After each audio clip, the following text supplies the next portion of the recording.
சில நாட்களுக்கு முன்னாடி ரத்தன்கட் அருங்காட்சியகத்துல இருந்த ஒரு அதிகாரி இறந்து போன தன்னோட எஜமானர் விருப்பப்பட்டாரேங்கிறதுக்காக புராதான பொருட்கள் வைக்கப்பட்டிருந்த ஒரு பெட்டியை திறந்தார்.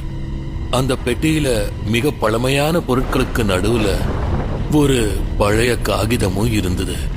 அதுல என்ன எழுதி இருந்ததுன்னா, கிட்டத்தட்ட 500 ஆண்டுகளுக்கு முன்னாடி பிரதாப்கட் ராஜ்யத்துல உக்ரசேனருங்கிற ஒரு மன்னர் ஆட்சி புரிஞ்சுக்கிட்டு வந்தாரு. பிரஜைகள் கிட்ட மன்னர் இரக்க குணம் உடையவரா இருந்தாரு. நாளடைவுல மன்னர் முதுமை பருவத்தை அடைஞ்சாரு. ஆரோக்கியமின்மையால கொஞ்சம் கொஞ்சமா அவர் உடல்நிலை பாதிப்படைஞ்சது. அப்போ ஒரு நாள், இளவரசி, மன்னருடைய உயிர் பிரிஞ்சிருச்சு. இனி நீங்க தான் எங்களுக்கு அரசர்.